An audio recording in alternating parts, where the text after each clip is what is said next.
First, I would like to introduce somebody and give him a big thank you because he has let us use this space. It's with Journey Church. Can you please introduce yourself to everybody and let them know, the service times and everything so they can come back? Sure. Yeah, thanks for letting me up here. You let a preacher on stage, so this will be a quick 30 minutes, I promise. But yeah, my name's Steven Gonzalez. Some of y'all, I see some familiar faces, so you may know me as Steve-O, Pastor Steve-O, Steven, that guy my kids like, the weird, I don't know. It's just, I've been a youth pastor here in Victoria for a long time. We started Journey Church about 5 years ago. We started out, funny, as a mobile church, meaning every Sunday we set everything up and broke it all down.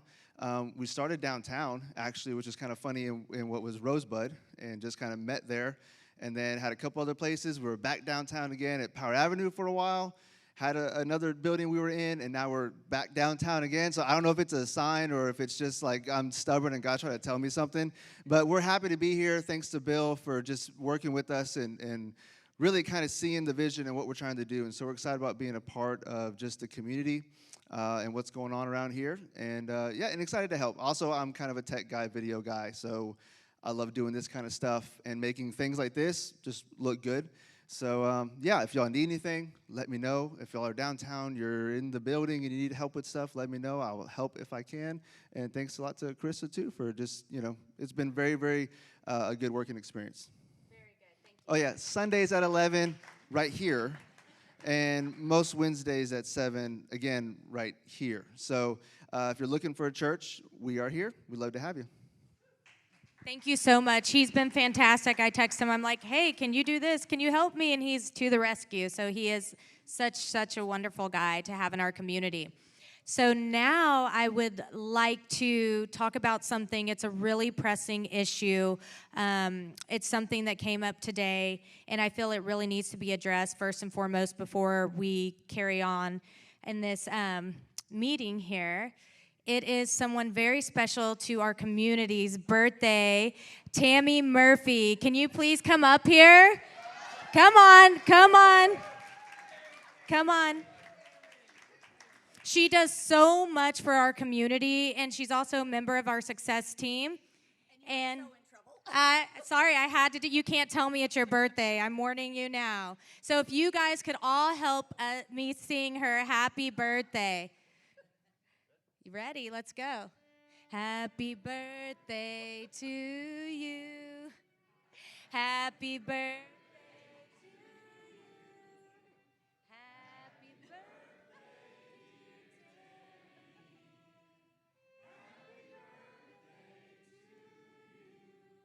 Thank you for all that you do for our community, and happy birthday. Thank you. She has celebrated me all day long. I feel very special. You have spent all day long with me doing Innovation Collective stuff, so I feel very special. Thank you. So now I would like to take a moment to introduce all of you to some of our local success stories. So if all of you could please come up here.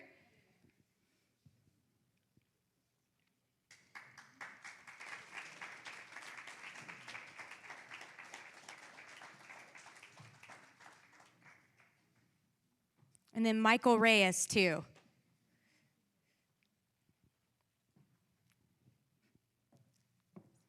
You're fine. So these are some of our local success stories that we've had that I wanted to feature so you guys can all kind of get a feel of what Innovation Collective is already doing. We also have quite a few businesses that are now working together that we've connected, so that is also something amazing that has come out of this. So I'm going to pass the mic, and they'll pass the mic to each other and introduce themselves and tell you a little bit about what they're doing and how Innovation Collective has helped. Thank you, Carissa. It's so wonderful to be here. I'm from the area. I went away for a couple of decades, and I'm back. Even though I've been in Victoria for 10 years now, I tell you, I've never seen so much energy like I do now. I've spent most of my time going back and forth from Austin to Houston to Boston to different places. We are Halo Life Science. We're a biotech company. We've been thinking about where we want to reside for the next decade. And when I met the Innovation Collective folks and got back with some of my friends, I thought, I think I want to be here. I think I want to be here. There's a lot of excitement going on. There's a lot of great camaraderie, a lot of great sharing, and I'm just so happy that there's an opportunity for us to be here again. So again, I'm so happy to see so many of you that I haven't seen in a long time. I hope that we can stay here for another 10, 20 years. Thanks.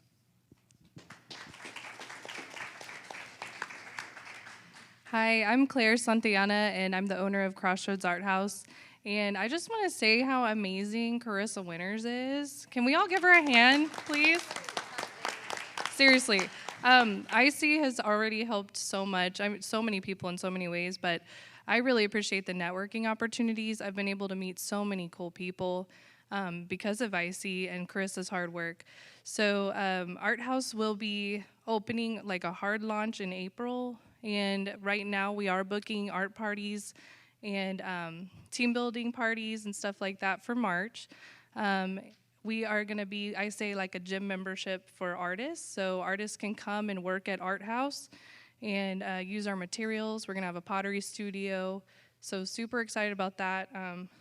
I've also built some relationships in the community with local directors. So we have classes at Children's Discovery Museum, the YMCA, and another venture I'm really excited about that I would love to do art programming for is what these lovely people are going to talk about, so I will give them the floor.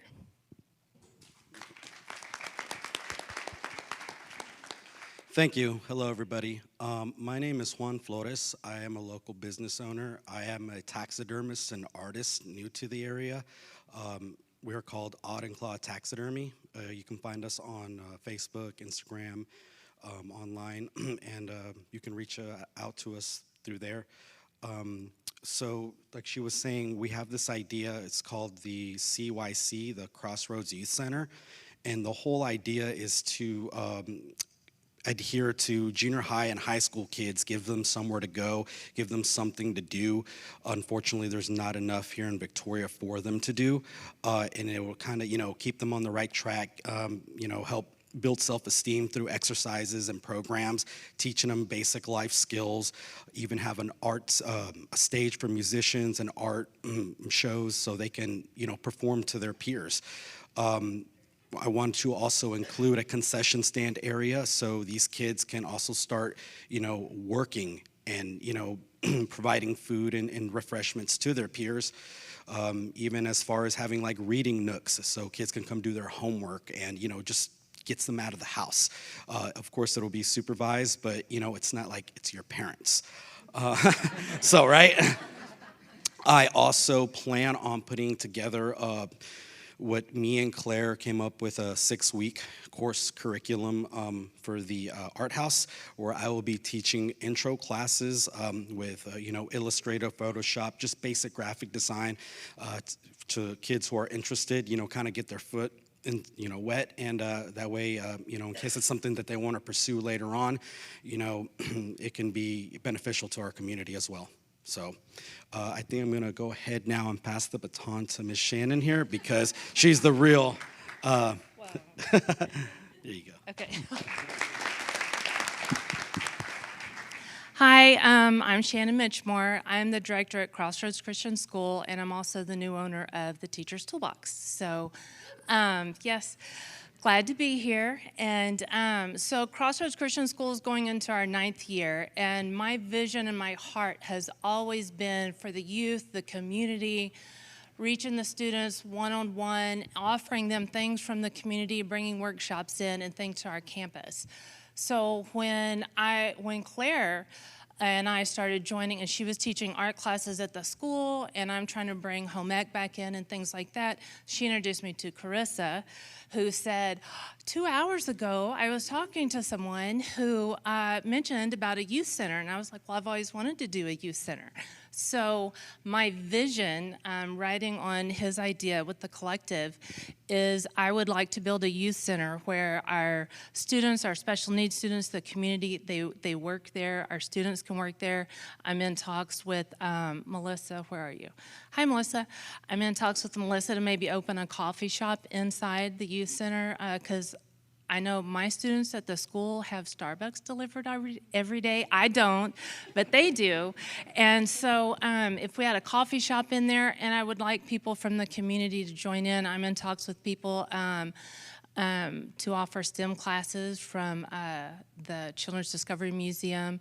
For, I know Joe has said he can come maybe do science projects, and Claire, the arts house, can do art. But I want pool tables, and I want a rock wall, and I want all these things that the youth need in this community. And I think everyone in this room can agree that the youth need something. They need connections away from technology. And they're coming out of the pandemic, and they've been at home. And some of these students, anyone here that's in education already knows that students come sometimes from broken homes, and when they get to campus, that's their safe place. So what I want to do is I want to extend what I'm already doing at Crossroads Christian School to a youth center. I want to provide a safe place where youth can come. They can make connections. There will always be something there that they will be interested in. And they can laugh and have fun and bring their friends. They can learn something, because I think we can agree we want to hit the whole child, socially, emotionally, physically, and academically. And if we can do that together and do our part in this community to input into that, we won't have to fear or be concerned of what the Victoria community will look like 30 or 40 years from now, you know? So I think it's critical that we deposit everything we can into the youth of our community and the surrounding areas. It'll filter out. So I hope you join us. We've got a Kickstarter Claire's helping me with, thank you. And all our social media, our website, it's up, but it is officially launching on Friday. So I'll send all that information to Carissa, and hopefully she'll send it out to all of y'all, and we'll be able to join together and do what we can to help the youth in our community. Okay? Thank you. Thank you. Thank you, all of you. It is so amazing to see what they're doing in our community, what Innovation Collective is already doing, having someone bring their business to Victoria, create employment opportunities, and do innovative things, as well as our first business about to open, and then them all connecting through Innovation Collective and doing amazing things that are great for our community. So I really appreciate everybody in this community, the vision they have and these innovative ideas, and how they're all working together, because we're better together, guys. That's just facts right there. And so I love that this community recognizes that. Now, I would like to introduce somebody that has ingenuity, that is innovative, and super inspiring, Dr. Chance Glenn.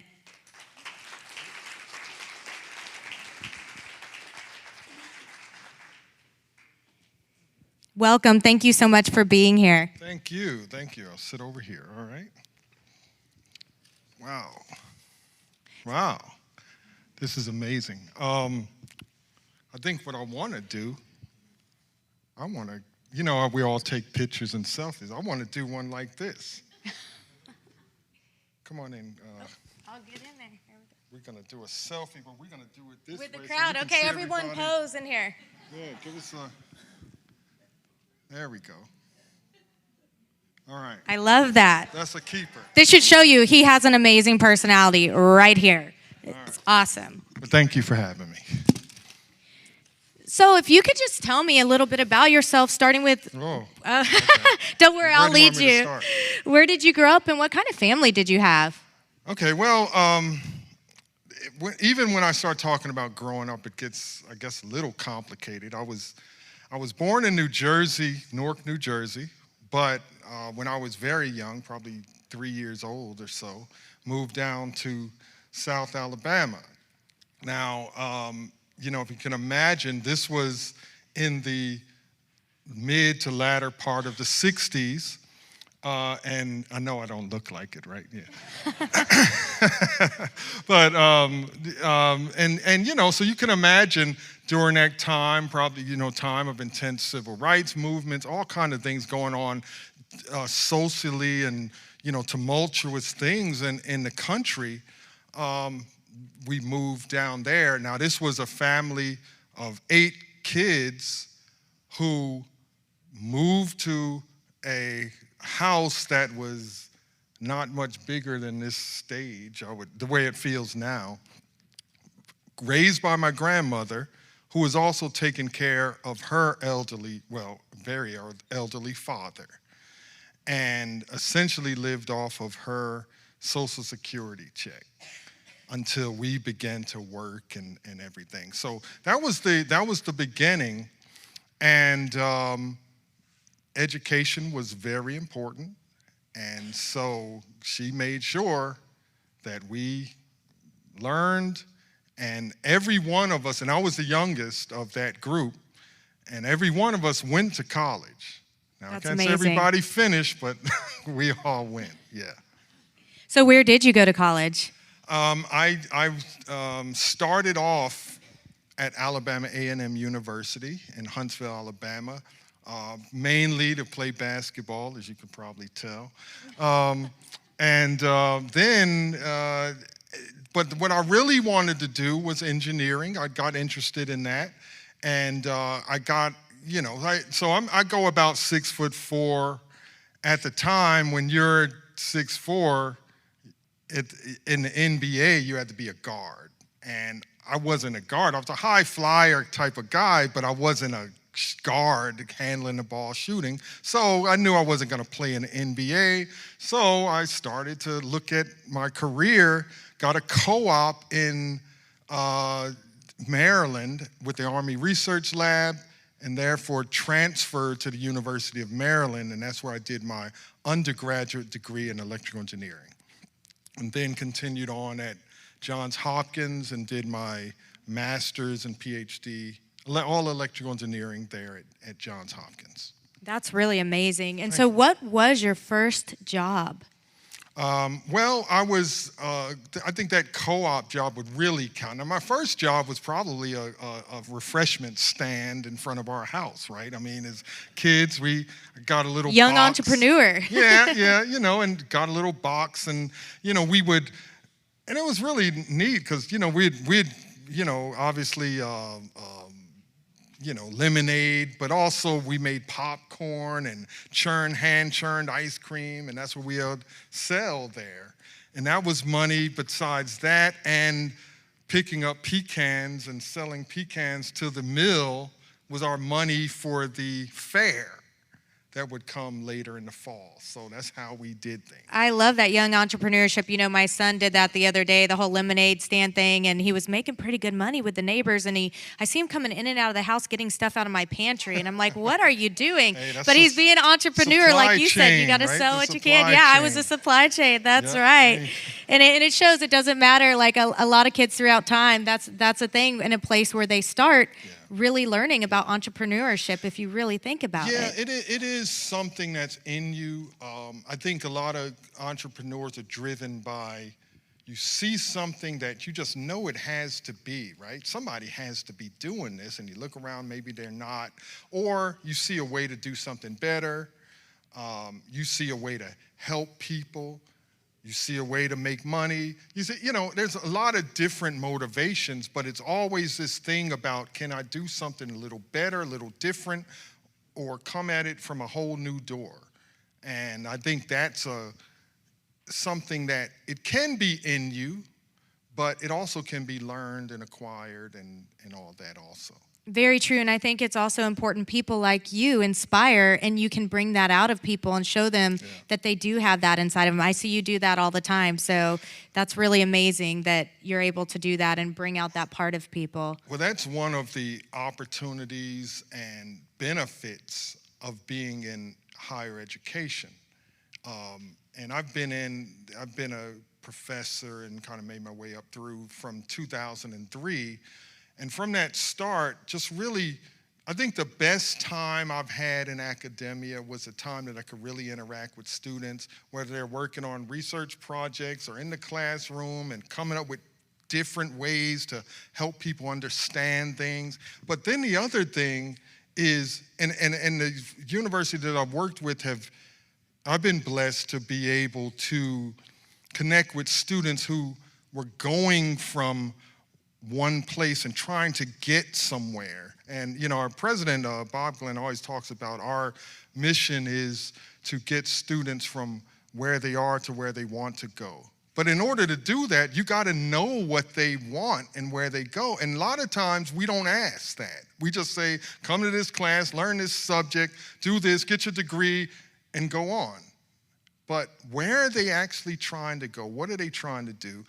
And being able to work with students in that way and see the light come on, and also have the opportunity to see them grow up. So, now with Facebook, you kind of can see, I've seen students that I had from 10, 15 years ago, and now they got families and they got, careers, and they're, it's really, really, that's the most rewarding thing that I've seen and have experienced so far.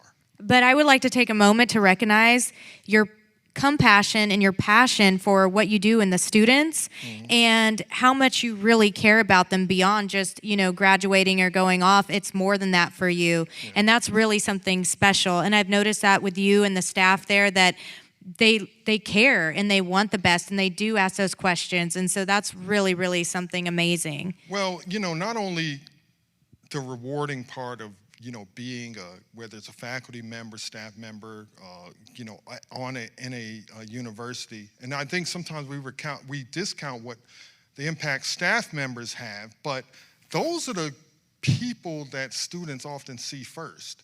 And whether there's a smile on the face or not, that can change a person's whole day.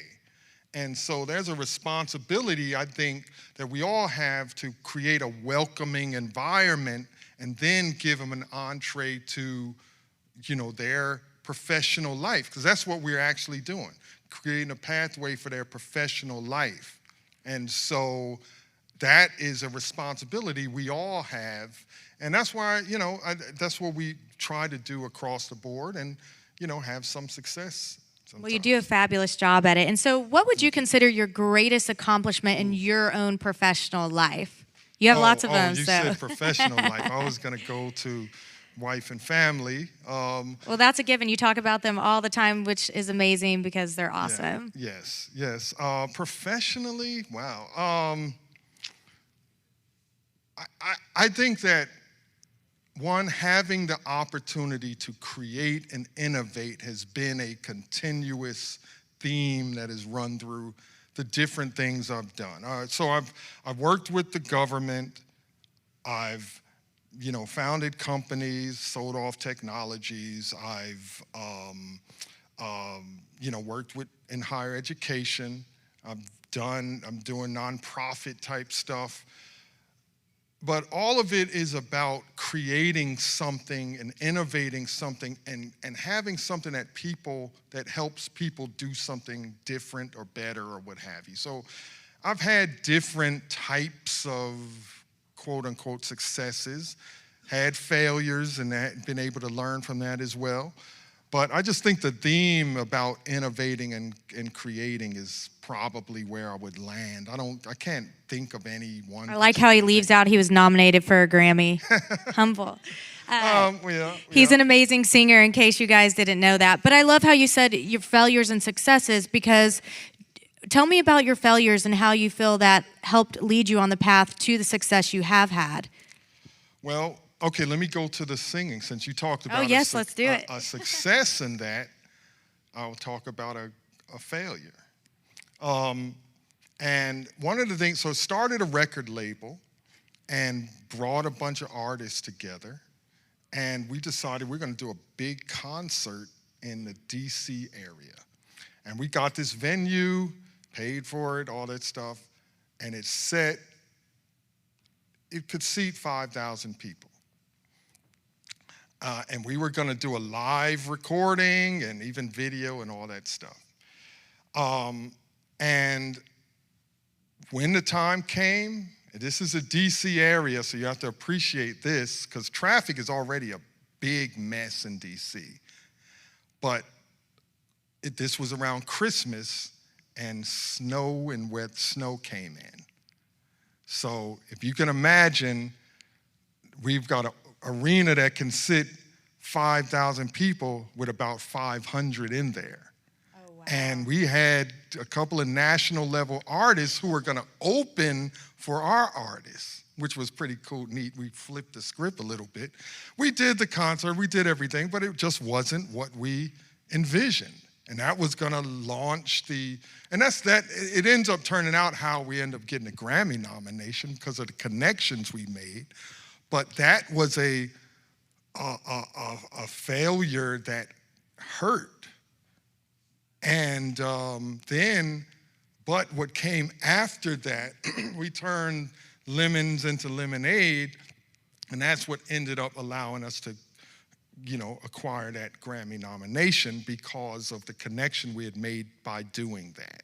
And isn't it so interesting? I love what you said, turn lemons into lemonade, and how a failure turned into something, because during that time where it hurt in the failure, something great actually came from a connection that you made during that time. Yeah. Because a lot of times when you're starting a new business or doing something, it can end up totally different than you think it is going to end up in the beginning. Yeah. So even though that didn't end up how you wanted it to, you got something so amazing. Well, so, you talk about how do you learn from your failures, or what do you learn from your failures? Well, I learned to check the weather reports before you... I was watching the sky tonight. I said, ooh, if it rains, people are going to be afraid. That's a lesson. Since we're talking about failures, I got another one. And this was having to do with one of the companies we were running. And there was a time that we had a big proposal that we were putting in, and this was to the federal, a contract to the federal government to develop some technology, and this would have been a pretty monumental piece for the company at the time. But there was a deadline to when you submit it. And I was working with a partner, and I said, okay, look, I called him. I said, you're going to submit the proposal? It's like, yeah, but I want to read it. I want to get a cup of coffee and look at it and read it and da-da-da, right? But turns out that the time, instead of midnight, which was expected, was 5 p.m. So we missed the deadline. And the thing is that we had already talked to the program director for that, and we knew we were going to get awarded if we submitted it, but we didn't, and it had impact. So that was another. But I'm not going to go and recount successes, but we've had them, but is always littered with some failures. But failure is never the end. The only time it's the end is when you're 6 feet in the ground. Before that, you always have a chance.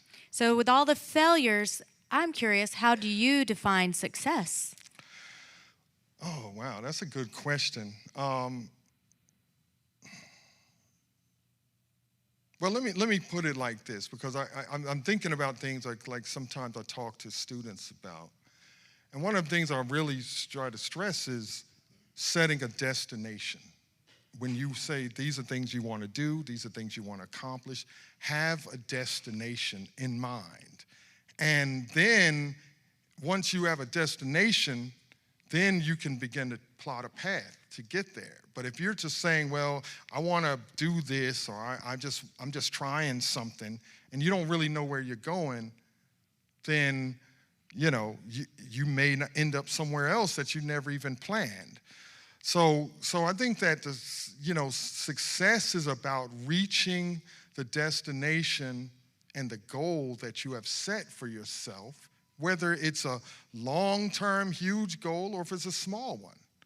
But so those are the things that we all can do, and that is set goals for ourselves and then reward ourselves for achieving those goals, and don't be shy about it. I love, when I achieve a goal, I reward myself. It doesn't matter if it's a blizzard at Dairy Queen or what it is. I'm like, right. I did it. It's celebrating those wins, right? Because we do have those failures. So when you do have a win, I think it's so important to embrace it and to celebrate it. Even if it may seem small to someone else, hey, that's your win, and you take it and you celebrate it. So who was talking about establishing a rock climbing wall? Yes, in the back. So when you're climbing a rock climber, you don't go from the bottom all to the top in one move. You have to take each step. You have to decide which is the right hand hold and foot hold. And you can't get to the top unless you get to those intermediate levels. So really, in anything you're trying to accomplish, any big goal, there has to be a bunch of little ones that help you get there. It's And the so stepping that's stones that open that door to the Yes. next success. Very true. And so, if you could give someone advice that was graduating college today, where would you say that they should focus their time? Graduating, so, well, first of all, I would say that the next step of what you're doing should have already been planned before graduation day. So I would want to be talking to them a year before they graduate and all that. But I think the most powerful thing that you can do, and that's a picture of what we're here for today, and that is making connections and building a network. Because no one of us can say that we have achieved any type of success without someone else's help, guidance, advice, opening a door, closing a door. None of us can say that. And so I think it's very important to build a network of people that believe in you, that will be there for you, and that will help you when you're trying to make those steps. So that's probably, to me, more important than just saying, okay, just go put in your resume somewhere. Build that network. And you can do that while you're still in college, while you're still wherever you are. And all of us should be doing that. And I want to say something about us connecting at some point. So please allow me a chance to say something specific about that. Go ahead. Oh, okay. Well, This is your show. I'm just here. well, thank you. Well, I've been really remarked and amazed at just in this room today, the people and what you all are doing around the city, around the region. These interesting things, these companies, these ideas, whether it's art, whether it's just, like, you know, a young man been working with the basketball league that's in town. How many of you knew that there was a professional basketball league playing in town? Okay, well, that's good. So I went to a game. It is amazing. Me and my family had the best time. Okay, Best time. all right, now let me ask you this follow-up question. How many of you been to the games? Fewer hands. Okay, so go out and support not only the league, but there are players from all over the area. Your sons, your friends, your cousins, everybody, they're there. So that's a great thing to do. M3BA. And I know, is Robert Royer here? I know, yeah. So, you know, talk to him. He's doing stuff that you could get other major companies that have certain type of software that you can use on campus, but why not use what he's got if it's just as good as something else you can get? But my point is, and this is what I really want to drive home, we should be helping each other. Suppose Victoria was known as a community that we all go the extra mile to help each other's companies. We go to each other's restaurants, the barbecue here. We go to, the games we talked about. We use each other's technology. We go to the art shows and we support each other's foundations. And what if we were known that we did that? And invest. Many of you are sitting on investment dollars that you can do. What if you invested in people and young people who had ideas here, and it was known that we did that? What would happen? And that's starting to happen. And that's when you'll hear me say, I love our community. Our community's amazing. It's not just me saying that. It's that I see that happening in real time with people helping people in their own backyard, right? So it's so really just inspiring to see that, and you're a person that does that, so thank you. I've seen you out in the community. I see what you're doing. It's not what you even have to do, nothing related to your job. It's that you're choosing to invest in this community. So you were talking about connecting with people, having people help you. Do you have a mentor that comes to mind of somebody that really inspired and helped you along your life journey? Well, there are several, but let me start earliest. Sixth grade teacher, Miss Cartez, I still remember her name. She once called me the professor in class. And that was because, as you can see, I love to talk. And my answers would be flowery and all that stuff. And that she called me professor. And I started to think about, one day I think I want to be a college professor. Now remember, I'm a young black young black kid in southeastern Alabama in a class that was, I guess newly integrated. And this is a white teacher who said that to me. Now, think of the impact that has on me as a young student. And I just want to take a moment to point out, words are so important. It's so careful to choose how we use our words, how we inspire each other.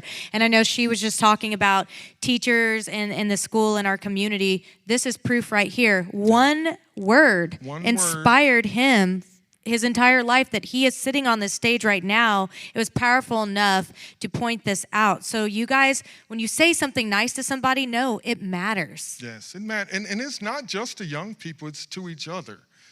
You can change the course of a person's day, just how you interact. Just smile at somebody, man. To notice, to, acknowledge that a person exists. Those kind of things are very important, but that's one. The other one in college, a professor who ended up becoming, well, first of all, he's my first electromagnetics 1 and 2 professor. So, and you can imagine how difficult a course like that was, but he helped me believe that I could do it. And he stuck with me. And it turned out he ended up becoming a president of a university I was working at the time, so it was kind of cool. But he was a mentor. And then my thesis advisor at Johns Hopkins, another one who I'm still in connection with, that, again, but the root of those things are people believing in you and not giving up on you and making you believe that you can do something and that something's in you. You may not see it yourself, but they see it. And they can help you to get there. That's the kind of the theme if you asked about somebody that makes an impact. And I would like to take a moment too, if you're in our success team, if you can just stand up for a moment so everyone can see, because you guys have all been mentors and inspiring me and so helpful. So if you could just take a moment to stand up. These are people in our very own community that are taking the time to give back and to mentor and do things like he said. And there's been so many of you here that have said, I want to help. How can I mentor? And no, it makes a big difference and can change the trajectory of somebody's life. Yes, and we're here, UHV, Victoria College, see Dr. Kent is here. Dr. Glenn is here, Dr. Colwell and others, faculty, Ortiz Garza, Professor Ortiz Garza. And I'm not going to start calling names. I don't want to miss anybody. Amy Mundy, VC. But thank you everybody who's here. But the point I'm bringing it up is that, the young people that are a part of these institutions, they need to be here too. And we need to connect it, that connective tissue. While we're helping ourselves, we help them, we help each other, and let's uplift this community in a way. It's not, pulling up from the dregs, because we don't have an awful community. We have a great community, but let's uplift it to almost being a model around the country about how you can do it. And so that you have something said about Victoria, it's a place where you can actually thrive. Victoria, better together, right there. So let's be that. And we all, and it's not just talk. We all can do that. You can stretch yourself just a little bit, find somebody or some company or organization or something that you can support, and go do business with them, do a deal with them, talk to somebody you wouldn't normally talk to, and just expand yourself while you're helping each other. That's what I would say. And it is. It's as easy as, when I was working with Bo from Moonshine, he's great. I took him to Texas Liquors. He hadn't really been in there before, and now he's doing business with her just because I was like, hey, come over here and let's go in here. So it just takes a minute of saying, let's go over here and let me show you this place, and let me go eat at that business. Let me take you over here to have barbecue or whatever it may be. That's right. So, That's right. but yeah, so on that, what is the best piece of advice that you've ever gotten, and why was it so important, since we're talking about mentorship and, all these things? Well, I have to give credit to my oldest brother who said to me, because I was always a person that I tore everything apart. I could fix anything too, but anything electrical, electronic, I'd take it apart, want to figure out how it worked. I took electronics class in high school. And he's the one who said, oh, you know what, you ought to look at electrical engineering. Now, I don't know how he knew, because he wasn't, into a lot of that kind of stuff, but that's what and that's what made me look at it and think about it, and that's the path I took. So I think that's one of the best advice I had. The other one was, to marry the woman I married. That was a piece of advice. Great that was advice. given to me too. And we've been married for 32 years, Marsha and I, and we have 4 children that are all doing different things. And one of them's here at UHV. As a matter of fact, it's her birthday today as well. So I don't know if she's watching, but I'll say happy birthday. happy birthday to Morgan. When I get back home, we'll, have your party and all that. Are you bringing the fiddle player with you? Maybe. He's awesome. Yeah. But that's a great day today, and happy birthday to you as well. So who's the most innovative person that you've met, and why do you think that they're so innovative? Besides me. Besides you, you are. See, you no, blow you know my what? mind. It's amazing. I did that on purpose, because one of the things I always tell people, don't have false modesty. If somebody says, oh, that's a great thing, say, oh, no, I didn't, that's, people tend to do that. But if somebody compliments you or says something, and don't be ashamed to say, yeah, I'm good at something. Well, but anyway, no, I wouldn't say that. I met a lot of people. My partner, as a matter of fact, the one who I mentioned didn't put the proposal in. He's one of the creative and smartest people I've known and met. There's Dr. Scott Hayes. There's your shout out. Yes, he's out there. But I've met a lot of people, even on a campus here at UHV. There's just people and what we need to do is unleash it and give it the ability to flourish, and not suppressed by frowns, by grumbling words, just the kind of things that keep people from even speaking out.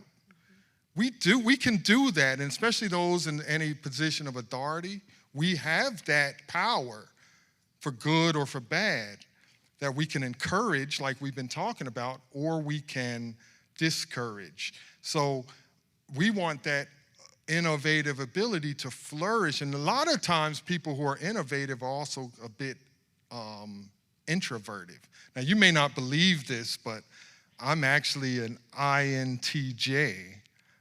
And I is introvert, but so I'm introverted to a certain extent, but we need to give people the ability to reach out and to share their ideas. Very true. And so I know you're into Star Trek, correct? Yes. And so did that inspire some of your technology things that you've done? And can you tell me a little bit about those things? Well, I have a video series I've done on YouTube, and it's called Something to Think About. You probably could find it if you search it. But one of the things I talked about was the top 10 technologies that's inspired by Star Trek. And I know you probably easily will know many of them, like obviously your flip phone, your touch pad, your sliding doors, your speaker phones, your flat screens, things like that that we now take for granted. We're all kind of inspired by that series. And even more crazy things that I'm involved with now regarding space travel and technology. I'm doing some work with SpaceX, but I'm also chasing down some really cool technology and space travel. You like how he just threw, just doing some work with SpaceX. No big deal. But what was the question? Yeah, you were talking about Star Trek and all Oh, the Star innovative Trek, things yeah. you're doing. Yeah, Well, yeah, technology. Let me tell you the reason why it inspires. It actually has nothing to do with technology. The inspiring thing to me about Star Trek, especially when I was young, seeing a future where people work together from all backgrounds. Now, you think about this. This series was formed in the 60s, 1966. You had different races of people on the bridge. You had someone from, one of the officers was from Russia during a time where we're in the Cold War. Black officer, Asian, all different types of people working together in a future that seemed like people got along and did things together, solved problems, and enjoyed each other. That's what was appealing to me, and as they held on to that throughout all the series and stuff, some of them did a good job of them, some of them didn't, but that was really the genesis, and that's what kind of kept me to it, and that's what I, kind of been drawn to. So who's going to go binge watch Star Trek now? I'm going to see it in a totally different light. Yeah, well, if you look at it in that light, I think you'll appreciate it more and more for what it means and what it says and some of the messages, the subtle messages. Even with, Mr. Spock is my all-time favorite character of anything. I saw it as your phone screensaver. Yes, and but the reason is that he's cool, he's calm, he's the smartest guy in the room. He's always got the answer. You sure have a lot in common with him. That's what Yeah. Well, yeah, but I always fancied myself. So a lot of times when I walk around a campus, college campus, as I was coming, I would think I was in Starfleet Academy, and So it was an inspirational thing, and that's what stayed with me and continued to drive the way I think and the things I do and all that. So if I do have time, I want to talk about the foundation I'm a part of. You sure do. Go for it. Okay, because I call this, my fountain of good works, because I want to have a place and a thing where I kind of do things to help people according to the abilities and gifts that I've been given. So the Morning Bird Foundation is the name of it. And if you wouldn't mind, check it out under morningbirdfoundation.org. But the primary goal is to provide opportunities for STEM education to underrepresented groups.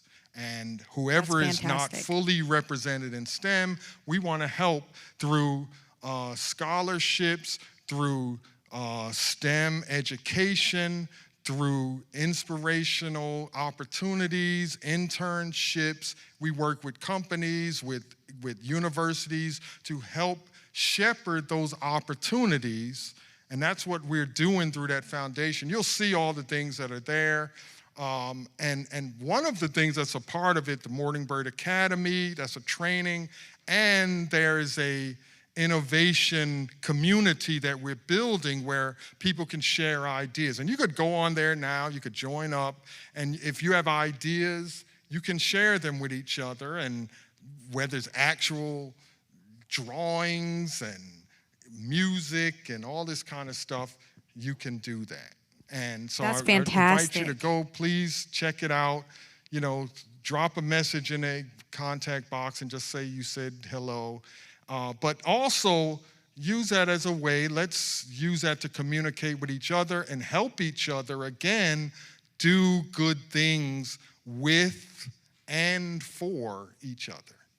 And what I love so much about you, one of the things that I admire is that as I'm asking you questions about yourself, you're making sure to tell other people about how they can be helped and inspiring them. And so you don't even really focus on yourself. You're focusing on our community and other people, which I find that so inspiring. Well, I appreciate that. If you think about some of the greatest people who ever lived, and in your own mind, you can think about who that might be to you. Probably they're selfless people. And I'm talking about the people that you can think of that you only need to use one name in order to know who they are. They're probably because they were selfless, they were giving, they gave of themselves, and they helped other people. And even if you are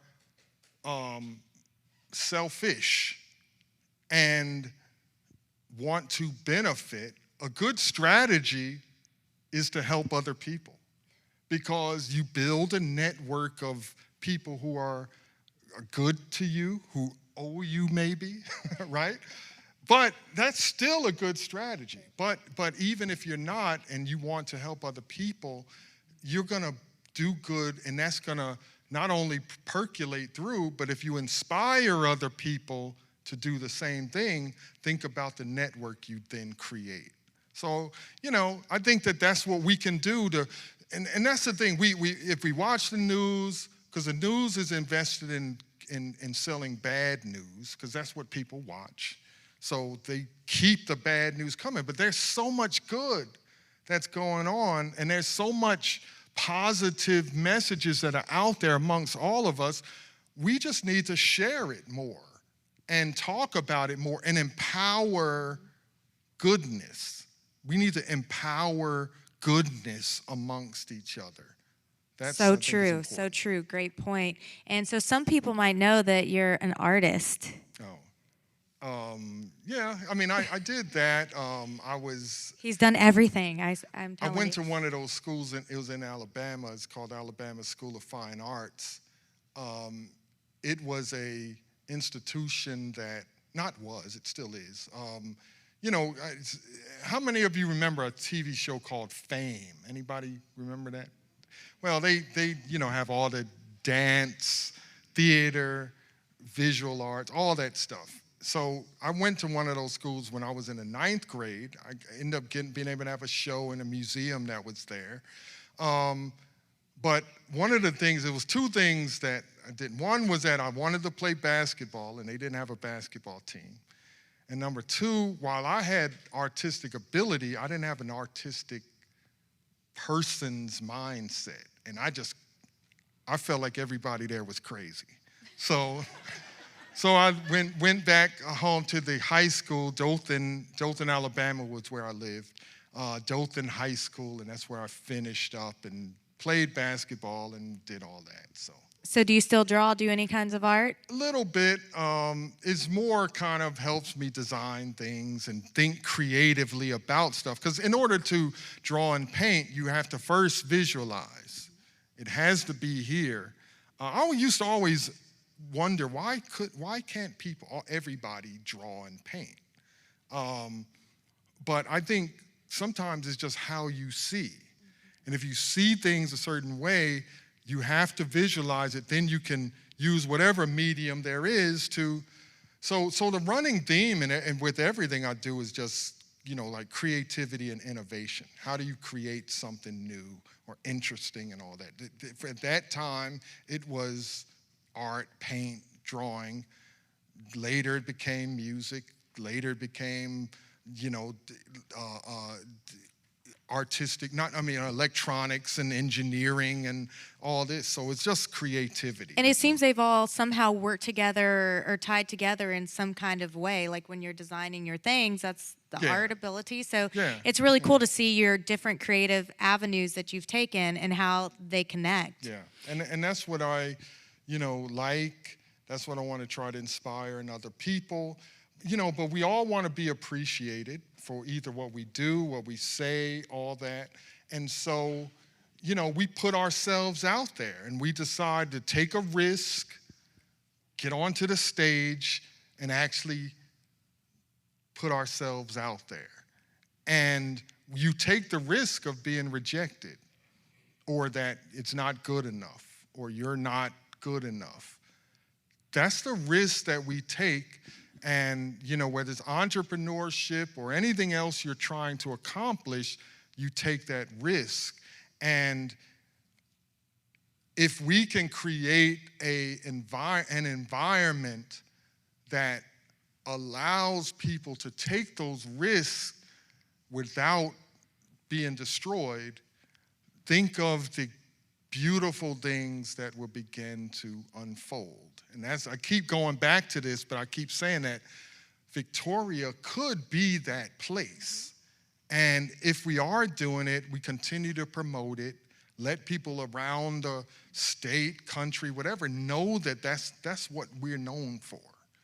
And that can be the thing. So that's what I keep coming back to, and I hope we latch on to that. Well, I'm latching on to that and going for it, and I think the people in this room are too. So we're ready. Well, one of the things that, and if you're doing this, I would be very happy. You probably are, but do we have a listing of all the different, whether it's businesses, entrepreneurial things that are out there that we all can put hands onto, whether it's on the website or whatever that people are doing. There you go. So yeah, I figured you would be. But that can be something that helps us all connect together. So now, okay, I could go on Amazon and order some sort of thing, but perhaps somebody here has that. And before we do that, maybe let's check and see if somebody in Victoria can do the same things that we would go out on the national market or whatever and do. That could be a thing. Well, and as you start digging, and I've made it a big point to shop local, I have found amazing places and amazing things. And so we have a lot of awesome places to go here. It's just you've got to do it and support it. Yeah. So my question to you, too, that I'm really curious about are, what are some books that you would recommend? I love reading. Well, my memory is such that, I don't, sometimes specifics don't come through. But I definitely read, Einstein's biography. That's one that, and it's not so much because it's not chock full of equations and math. It's about the story that is behind how he did, what he went through, all of that. So that's definitely one. Then I did my research and PhD stuff in a area of science called chaos theory. If you remember Jurassic Park, the movie, there's a guy on there played by Jeff Goldblum who was the scientist, where he was a chaos. He said a chaositician. That's what he called himself. Well, chaos theory was a big thing in the 90s, and it began to flourish. I did my research in that area, but in particular, that is a kind of creative aspect of science that I just got enamored with, and it ends up turning into all kind of beautiful fractals and pictures, and I try to find out a way to use it for technical purposes, and that was the basis of my work. So, that's one of the areas I was in. But that's so interesting. What the question you asked, though, was... A book, any books that you've read that you like. That's what I was getting at. The book I was going to suggest was Chaotic Vibrations, which, again, is not highly technical. It's written on a layman's point, but all the, not only beautiful pictures, but the background of what people were doing, all that stuff. And then, of course, I've read tons of science fiction stuff. And a little secret is that I've got thousands of comic books. Love that. So, and I'm not a comic book collector. I liked reading them. And I just, over the years, collected, I've got probably 5,000 or more. So you know what to get them for a gift, comic book. But the thing is, and this is like, for young people too, is that it actually increases your vocabulary and your creative thinking, your ideas outside of the box, that does that. Because I learned what invulnerability meant by reading a comic book, you know, and so it's interesting. But anyway, that's what things that I read. That's really interesting. I love that you're sharing these things about yourself because it's things we would otherwise maybe never know. So thank you for that. And I want to ask you, what do you think our community needs to continue to do so that we grow and become more vibrant? Yeah. Well, I mean, I've talked about it and probably beaten it to death here, but I just think that we need to connect and support each other.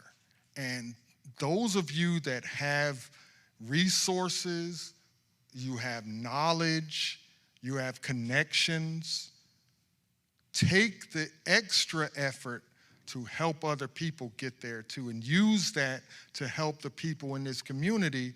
And that is everybody, not just from a certain group, because I think we can find ourselves disconnected, whether it's by race, by culture, by age, but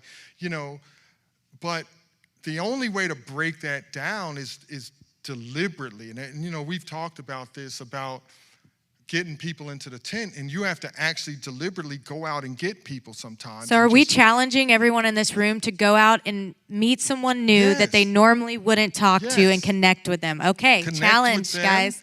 Invite them to this, invite them to be a part of this collective that we're building, and say, let's make Victoria better than it was yesterday. Better together. Yes. Yeah. So I mean, that can become something that we say about Victoria, right? Very much true, and I already see it happening. Yeah. And so, was there anything else that you wanted to talk about before we go to Q&A? Oh, we're gonna do Q&A. Oh, yeah, we are. All right. Well, you talked about the music. I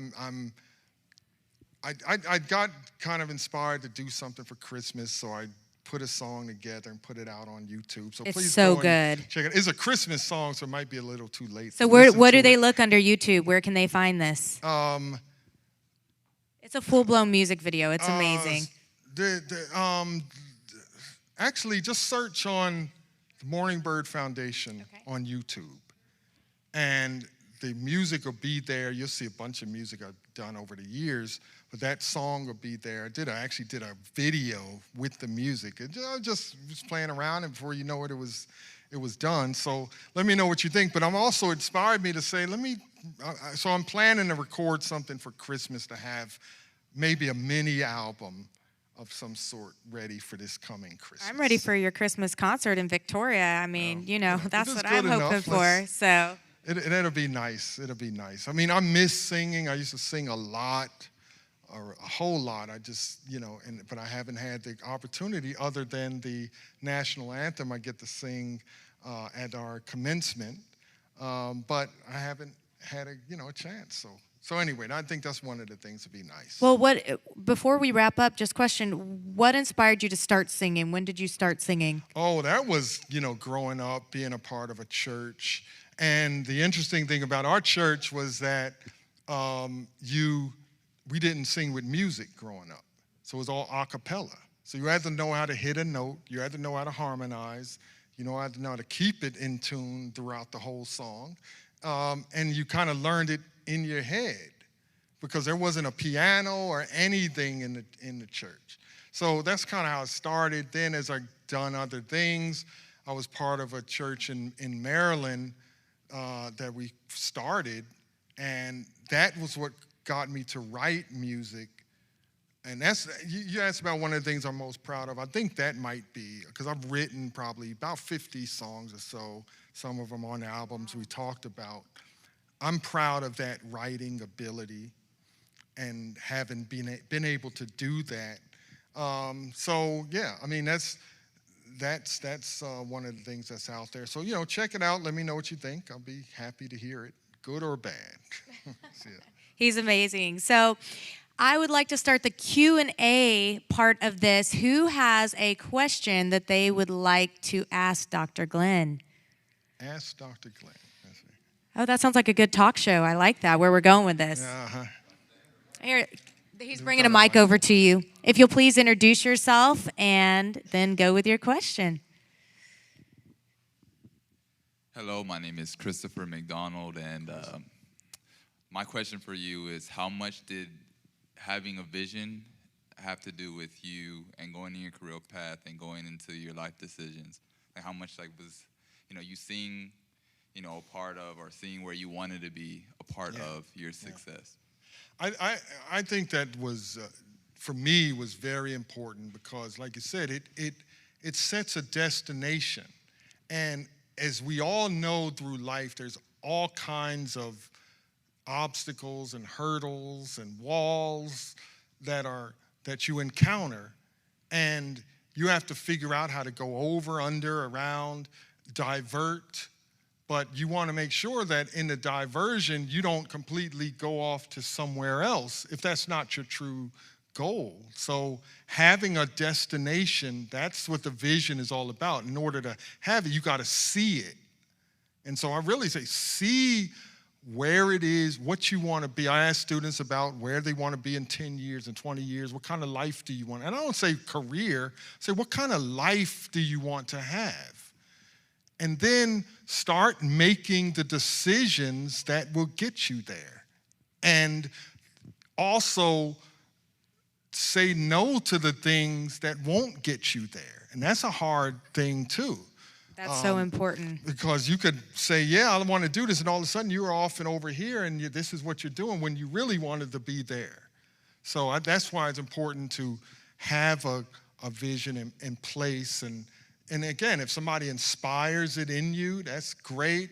It can be parents, it could be friends, it could be a teacher, it can be, and we all have people like that, I think.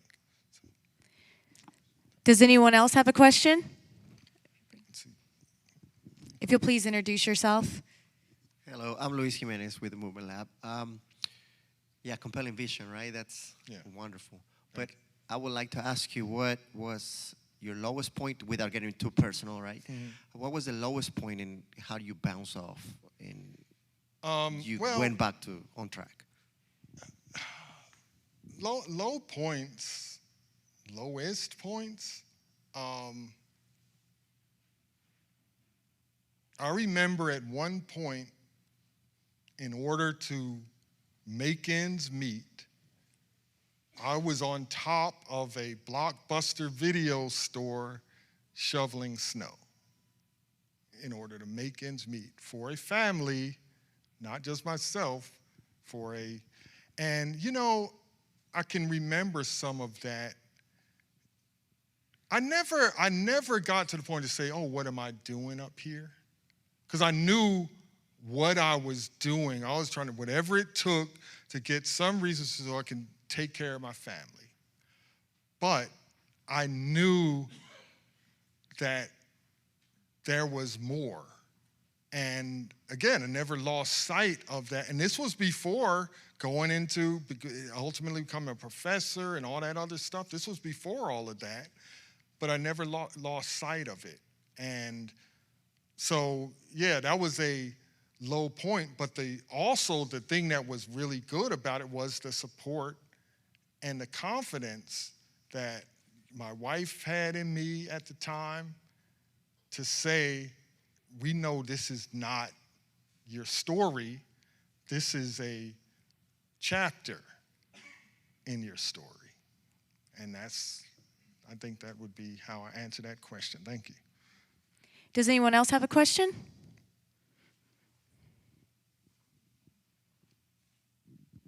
Hey, Dr. Glenn. First of all, I just want to say you had me fooled. I thought you were 45, so it worked. Can you introduce yourself really quick for those Robert that might Royer not know with you? Building Brands Marketing. Thank you.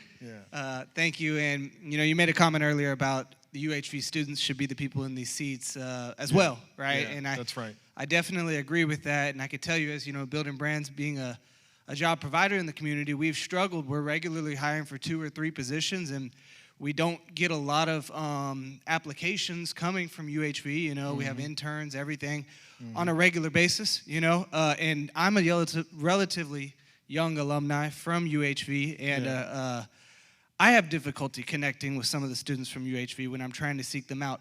Do you have any suggestions on how we could get more of that student body in these seats and a little bit more participation and activeness, in these types of things in the community. Okay, well, thank you for the question. First of all, we are open very much to that.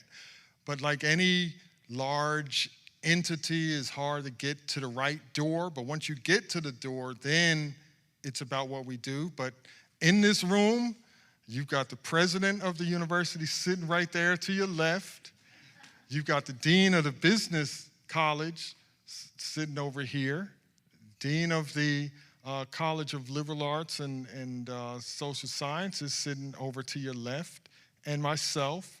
Between all of us, we should be able to make the right kind of connection, but career services and all of that. But it's really about,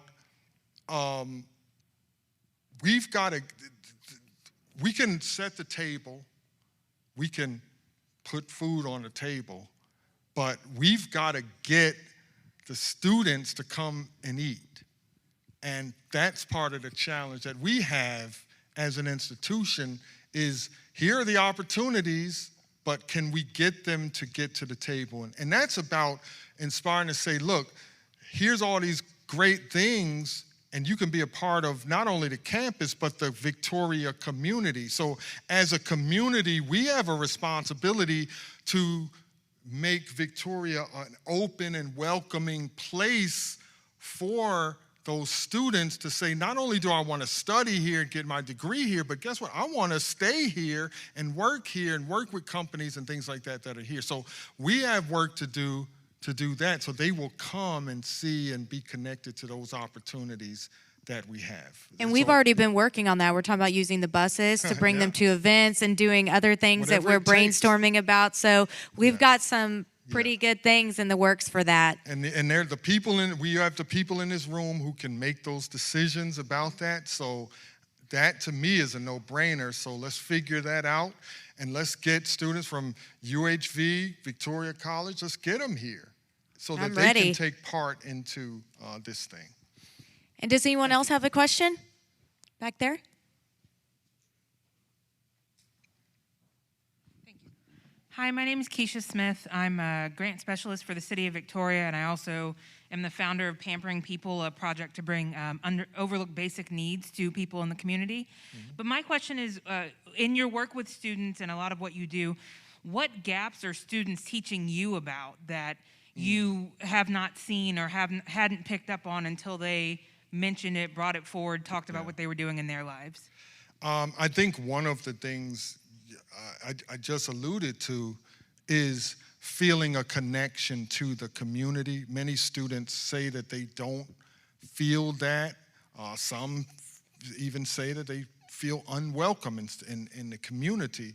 And so we've got to do a better job of opening that up and introducing them to the good things that are out there. So many of you who have these businesses, things like that, have a UHV day, student day or something. Come and, whether it's restaurants, whether it's, clothing, whatever we have out there, let's do things to welcome the students and let them know that we know you're there on the campus and we, want you to be a part of this. I think that's one of the number one challenges that I've heard with regards to our students who are on campus. But then the other challenge is just opportunities, and Roberts has alluded to, there's opportunities that he have, but many think, okay, I'm gonna get what I get here, and then I'm off to Austin or Houston or somewhere else.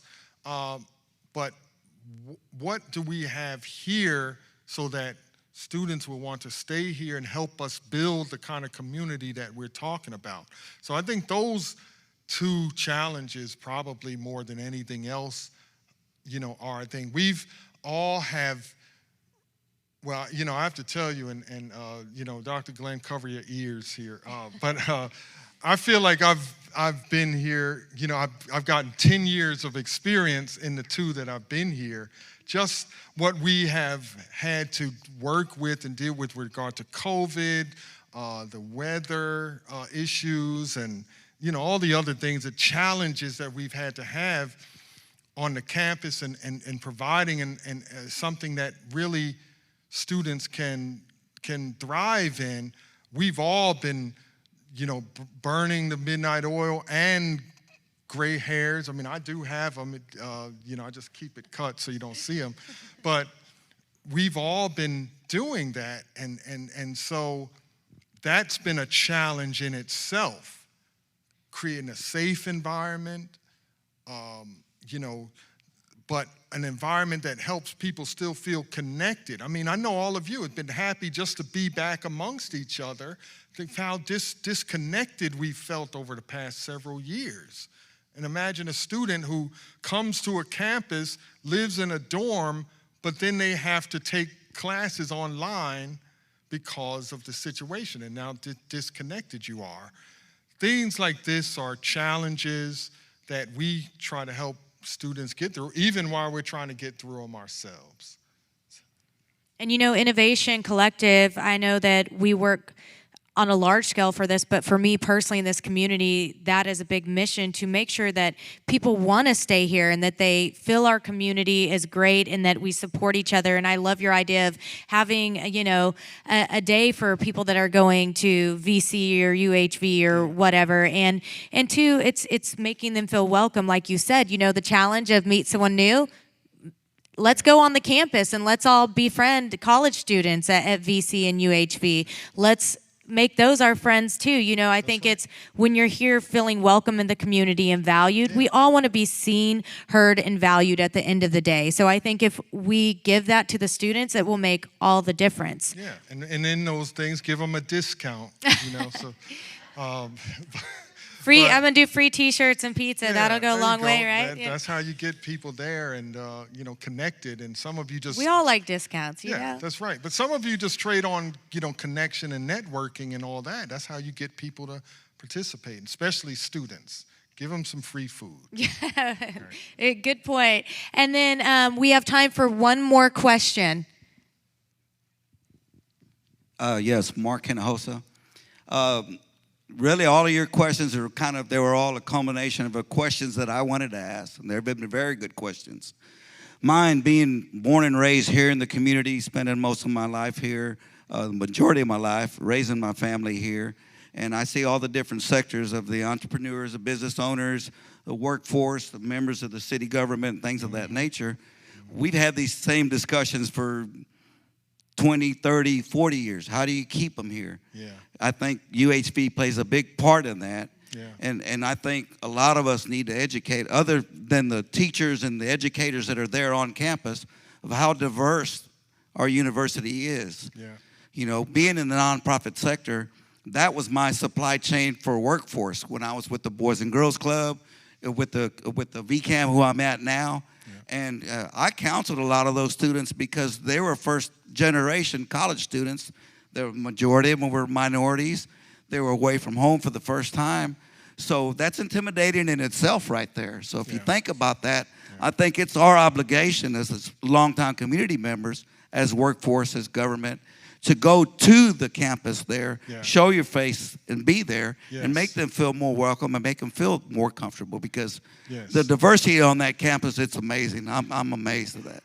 I definitely, agree with everything you've said. And, I'm going to be blunt that I think the best way, I'll just say one of the best ways that we can help this community thrive is you help us as UHV to grow.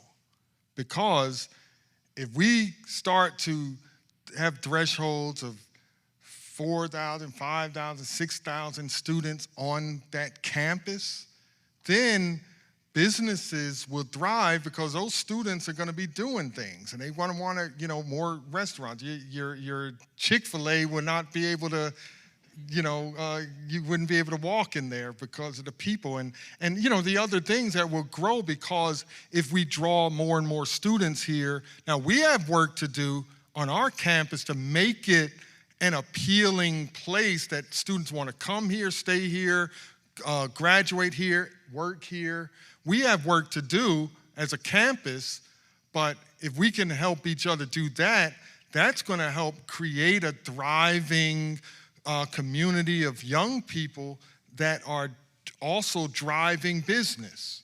And that will help us. So that's a thing that can really help this community among the many other things we're talking about. And UHV gives so much back to the community, which I have to say is really amazing. I mean, Innovation Collective and so many other things. And, you know, there's so many things to utilize, too. Your makerspace, that's really cool. And the public can come, which is amazing. Come and use it. My daughter heard about those printers, and she's like, Mom. Yeah. I was like, oh, she's going to try to live inside of there with all the innovative things. There's all kind of things you can do. And you know, it's a public institution, so it's open to the community. The things that we have there, you can utilize. You just have to schedule it and all that. But it's a public institution. So, you know, there are things that you can do that you may not think about, again, that can help the community thrive and we can work together. So that's, if you take anything away from what we've talked about tonight, that would be it, is about how can we work together to support each other and help this community thrive. And there are deliberate, specific things that we can do to do that. So I encourage you to do it. And your challenge of making a new friend in the community that you normally wouldn't, you know, hang out with or run into somewhere, you know, go out and make that friend, whether it be a student at VC or UHV or just someone that is out in the community, because that's how we're going to start connecting, is getting outside of our boxes that we're in and actually talking to each other. And that's how Victoria is going to thrive, when we start working together and being a community. And I want to, go ahead. All right, I'm going to do something, don't laugh, but there was a song I wrote a little while ago, and it actually fits. So I'm going to try to, we'll see what. I was so hoping for this. You made my night. Now, Thank if you. it turns out bad, you know, cut the feed. Blame me. Turn off erase the tape. But it's about, the name of the song is Can You Imagine? And it's, if you can only stop and imagine all the things that we could do, if we reach for each other and believe. If you could only stop and imagine all the places we could go. I forgot the word. So then there's a chorus that says, can you imagine? Can you imagine? Can you imagine a better place for you and me? Only imagine, only imagine, only imagine the kind of place that this could be. So, that's what. I mean, I think that Victoria should have a commercial advertising our city and that we're better together and have that song right there. We can use a song. That it's would not be being amazing. Used anywhere else, so. And I I'll share appreciate it with you so much. Thank you for doing this. And you are such an inspiration, and our community is so, so lucky to have you. Can we all give him a big round of applause? Thank you, thank you. Thank you. Thank you. And thank you to all of you for coming out tonight. I really appreciate it. And Innovation Collective feels just so lucky to be here in this community. And I know, as being the community lead, I also do. Please have a safe trip home. And I know that we have places that are open that are right here downtown that you can go visit. El Paso, which they did the food, and Moonshine did the drinks. So you guys have a wonderful time tonight. Thank you so much. And happy birthday again to you.